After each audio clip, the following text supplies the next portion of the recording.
This summer, why not bring your staff, your office, your team, or your organization for an unforgettable day of fun at Jolly Roger Amusement Park. 35 acres of some of the best rides, attractions, and amusements right here in Ocean City, Maryland. Splash Mountain Water Park, miniature golf, amusement rides, and the East Coast's largest go-kart track, Speed World. So for a great day of fun, call Dean Langrel at Jolly Roger Group Sales and let him put together a package to fit your needs and your budget.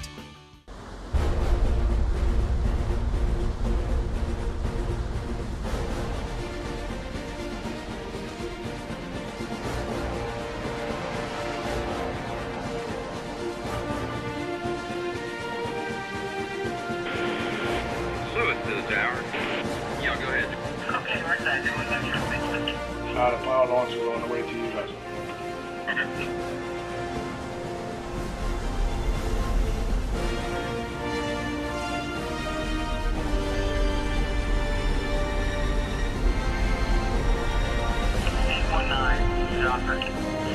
Bill, at the Brown, starboard side ladder, draft is 3110. Okay, very good. This is offer outbound to Brown Shoal, bound out to the east and up to Canada. No inbound traffic.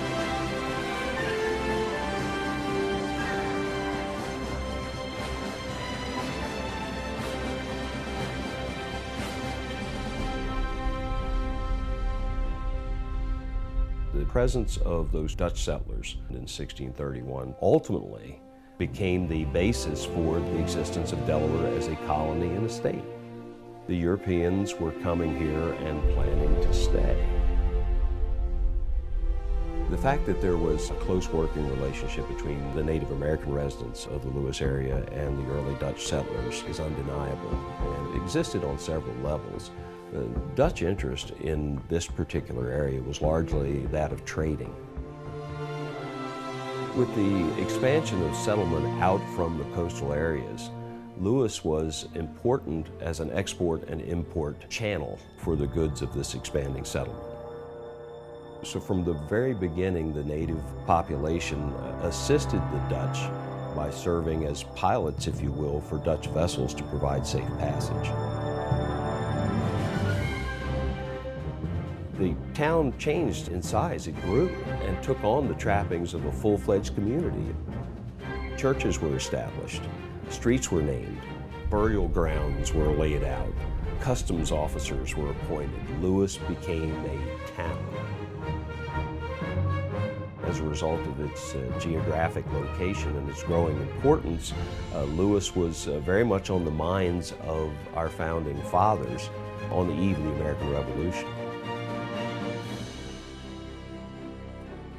At the end of the American Revolution, with the issue of independence resolved, our nation's maritime commerce was free to grow, and grow it did. Lewis became a central access point for vessels trading to and from Philadelphia. It became a port of call for the coastal maritime trade. And with the coming of the War of 1812, the citizens of Lewis became very concerned about their vulnerability. There was a company of pilots that formed to defend the town, commanded by Captain William Marshall. Several prominent pilots, such as Gilbert and Henry McCracken, were members of that company. They actually manned a battery that was physically located on the canal and played a significant role in the defense of Lewis in 1813 during the blockade and bombardment in April of that year. As a result of the British blockade of the Delaware River and Bay, citizens of Lewis were obviously concerned about their personal safety. In the spring of 1813, the British commander requested the resupply of the ships by the citizens. That request was refused. As a result, the British naval forces bombarded Lewis for approximately 27 hours, but very little damage was done. After the War of 1812, one of the most significant single projects initiated in the 1820s was the construction of the Delaware Breakwater, which was one of the largest man-made harbors in the Western Hemisphere, providing cover and shelter for ships trading at different ports. In March of 1888, a blizzard, a great white hurricane, struck the East Coast. The impact on Lewis was significant. Many ships had taken shelter behind the seawall of the breakwater. They were tossed about, driven upon the breakwater. Some were swept out to sea. It was a matter of life and death for many of these mariners. The Cape and Lopin and Lewis Life-Saving Station personnel and the citizens of Lewis played a significant role in rescuing stranded mariners, saving many lives that would have otherwise been lost.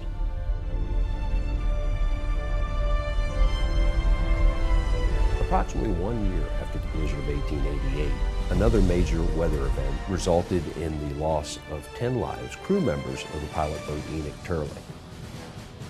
A desire arose amongst the piloting profession to bring a greater structure to the trade of piloting. And in 1896, the Pilots Association of the Bay and River Delaware was officially established. John Penrose Burden, a Lewis pilot, was elected as the first president of the association.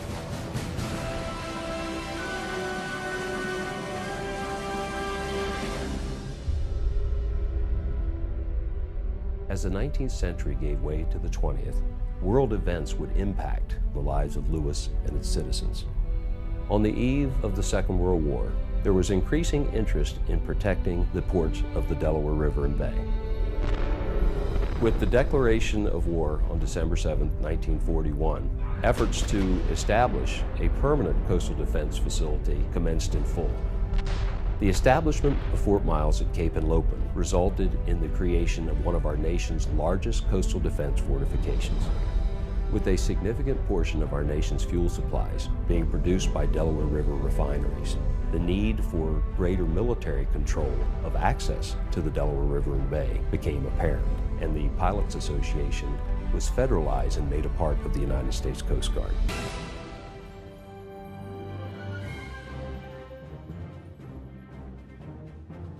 With the end of World War II, the Menhaden fishing industry of Lewis expanded, and by 1953, the Port of Lewis was recognized as the busiest port in the nation. Within 1 decade of the port's peak production, Lewis Menhaden industry ended suddenly when overfishing resulted in the closing of Lewis plants. For the residents of Lewis, this was the end of an era.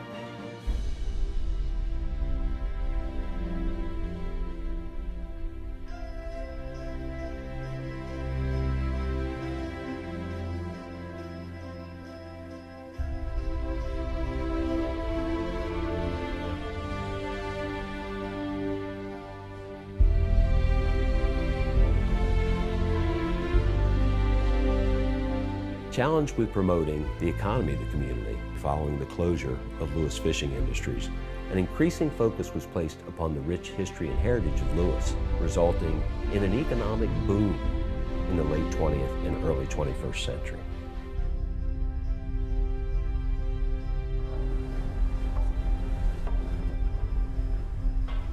Today, the pilots of Lewis continue to guide thousands of ships to and from the ports of the River Delaware, and play a critical role in our nation's maritime commerce. Lewis has so much to offer. I mean, it's unique. It's people, it's restaurants, it's location, it's the atmosphere in the community. I mean, the community is vibrant. It's old, but it lives.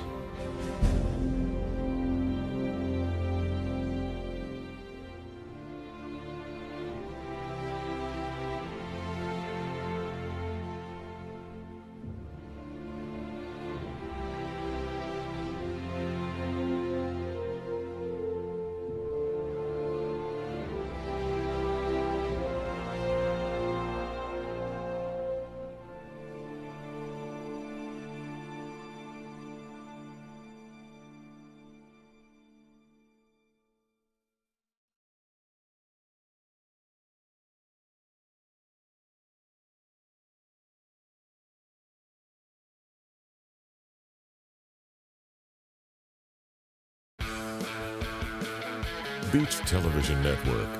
Your vacation starts here.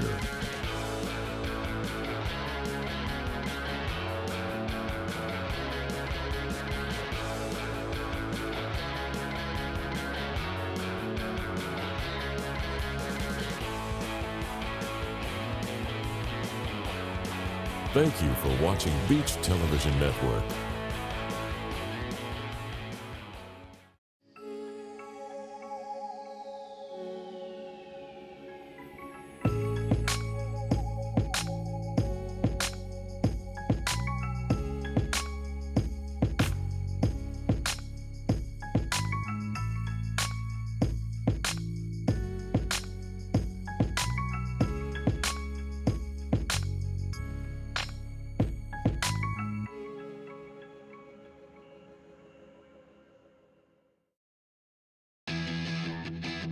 Holly Kia in Selbyville and Felton are giving away $500 per day to a lucky winner. No purchase is necessary. Just stop by either location and register to win.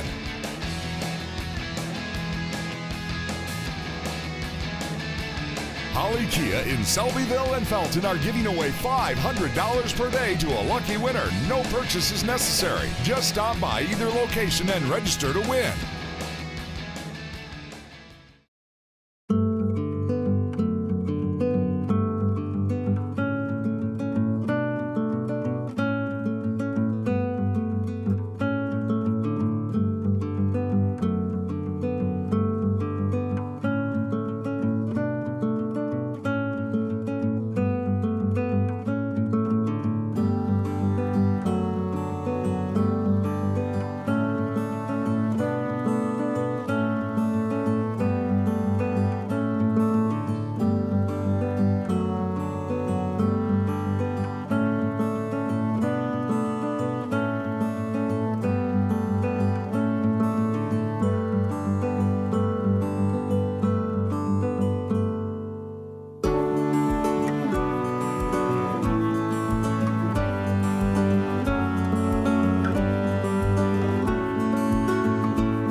This day trip isn't a great idea, and it's just a short drive from the beach area.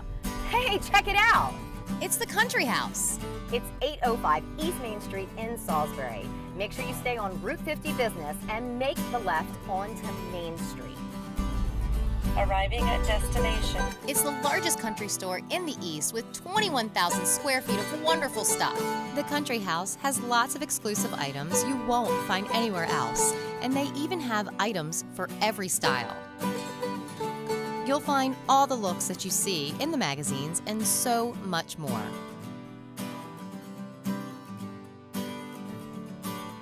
Like unique jewelry, designer look purses, and fabulous fashions. You can create your own masterpiece with Da Vinci beads. Create a great look for your kitchen with lots of curtains, coordinating placemats, and accessories. Looking for Christmas items? The Country House has a huge selection year-round. The Delano family brings you an exciting mix of merchandise you won't find anywhere else.